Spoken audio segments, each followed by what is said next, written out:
नमस्कार दोस्तों, स्वागत है आप सभी का अपने YouTube चैनल शिव पार्वती धार्मिक कथा में।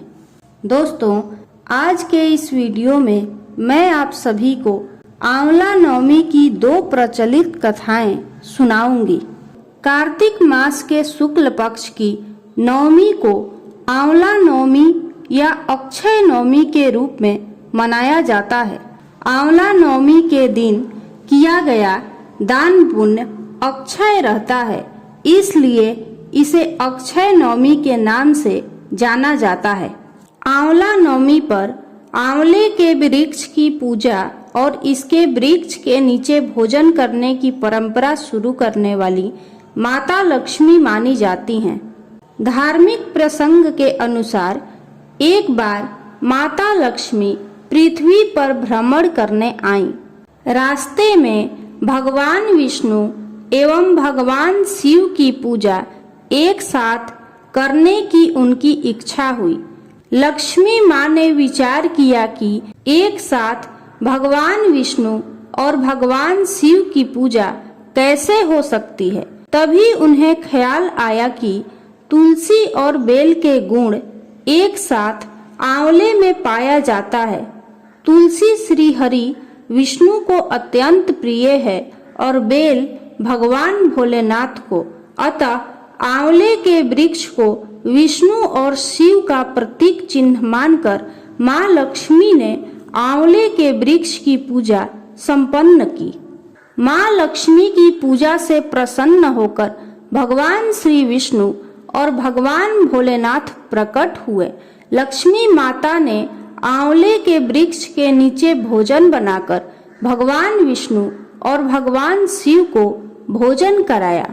इसके बाद उन्होंने स्वयं भोजन किया। उस दिन कार्तिक शुक्ल नवमी का दिन था। तभी से कार्तिक शुक्ल नवमी को आंवला नवमी भी कहा जाता है। तो आइए सुनते हैं आंवला नवमी की पहली कथा। किसी राज्य में आंवल्या नाम का राजा था।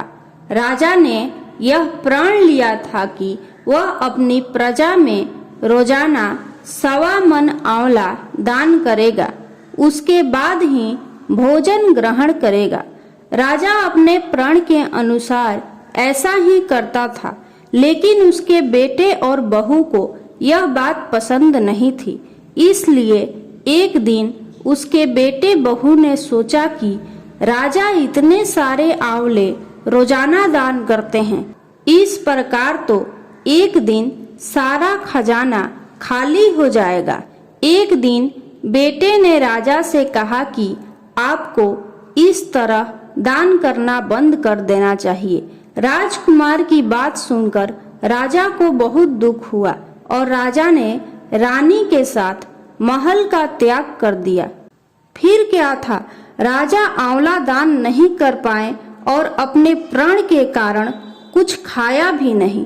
जब भूखे प्यासे 7 दिन हो गए, तब भगवान को उनके ऊपर दया आ गई। इसलिए भगवान ने राजा के लिए जंगल में ही महल, राज्य और बाग बगीचे सब बना दिए और ढेरों आंवले के पेड़ लगा दिए। जब राजा रानी ने यह देखा कि जंगल में उनके राज्य से भी 2 गुना राज्य बसा हुआ है, तब राजा रानी से कहने लगे, देखो रानी, कभी भी सत्य का साथ नहीं छोड़ना चाहिए। आओ हम स्नान करके आंवला दान करें और भोजन करें। राजा रानी ने आंवले दान करके भोजन ग्रहण किया और खुशी खुशी नए महल में रहने लगे। उधर आंवला देवता का अपमान करने व माता पिता से बुरा व्यवहार करने के कारण राजकुमार के बुरे दिन आ गए। उसका राज्य दुश्मनों ने छीन लिया। वह दाने दाने को मोहताज हो गया और काम ढूंढते हुए अपने पिताजी के राज्य में जा पहुंचा।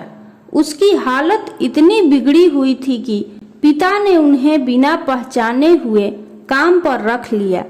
बेटे बहू सोच भी नहीं सकते थे कि उनके माता पिता इतने बड़े राज्य के मालिक भी हो सकते हैं, सो उन्होंने भी अपने माता पिता को नहीं पहचाना। एक दिन बहू ने सास के बाल गूंथते समय उनकी पीठ पर एक निशान देखा। उसे यह सोचकर रोना आने लगा कि ऐसा निशान तो मेरी सास के पीठ पर भी था।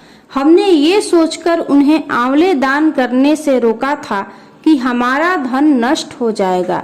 आज वे लोग न जाने कहाँ होंगे। यह सोचकर बहू को रोना आने लगा और आंसू टपक टपक कर सास की पीठ पर गिरने लगे। रानी ने तुरंत पलट कर देखा और पूछा कि तू क्यों रो रही है? उसने बताया, आपकी पीठ पर जैसा निशान है वैसा ही निशान मेरी सास की पीठ पर भी था। हमने उन्हें आंवले दान करने से मना कर दिया था, इसलिए वे घर छोड़कर कहीं चले गए। तब रानी ने उन्हें पहचान लिया, सारा हाल पूछा और अपना हाल बताया। अपने बेटे बहू को समझाया कि दान करने से धन कम नहीं होता बल्कि बढ़ता है। बेटे बहू भी अब सुख से राजा रानी के साथ रहने लगे। आइए अब सुनते हैं आंवला नवमी की दूसरी कथा। काशी नगर में एक निसंतान व्यापारी रहता था।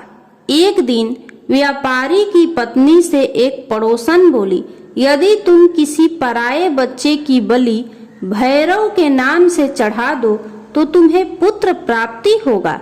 यह बात जब व्यापारी को पता चली तो उसने मना कर दिया, लेकिन उसकी पत्नी मौके की तलाश में लगी रही।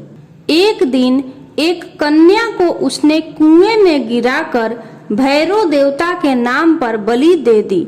इस हत्या का परिणाम विपरीत हुआ। लाभ की बजाय उसके पूरे बदन में कोढ़ हो गया और लड़की की प्रेतात्मा उसे सताने लगी। व्यापारी के पूछने पर उसकी पत्नी ने सारी बात बता दी। इस पर व्यापारी ने कहा कि गोवध, ब्राह्मण वध तथा बाल वध करने वाले के लिए इस संसार में कहीं जगह नहीं है, इसलिए तू गंगा तट पर जाकर भगवान का भजन कर, गंगा स्नान कर, तभी तू इस कष्ट से मुक्ति पा सकती है। तब व्यापारी की पत्नी गंगा किनारे रहने लगी। कुछ दिन बाद गंगा माता वृद्ध महिला का वेश धारण कर उसके पास आई और बोली, यदि तुम मथुरा जाकर कार्तिक नवमी का व्रत तथा आंवला वृक्ष की परिक्रमा कर पूजन करेगी तो ऐसा करने से तेरा यह कोढ़ दूर हो जाएगा। वृद्ध महिला की बात मानकर व्यापारी की पत्नी अपने पति से आज्ञा लेकर मथुरा जाकर विधि पूर्वक आंवला का व्रत करने लगी। ऐसा करने से वह भगवान की कृपा से दिव्य शरीर वाली हो गई तथा उसे पुत्र की प्राप्ति भी हुई। हे भगवान, जैसे आपने राजा रानी पर दया की वैसे ही सब पर करना। इस कथा को कहते सुनते सारे परिवार को सुखी रखना। यदि आपको आंवला नवमी की यह कथा अच्छी लगी हो तो कमेंट बॉक्स में जय मां लक्ष्मी जरूर लिखें।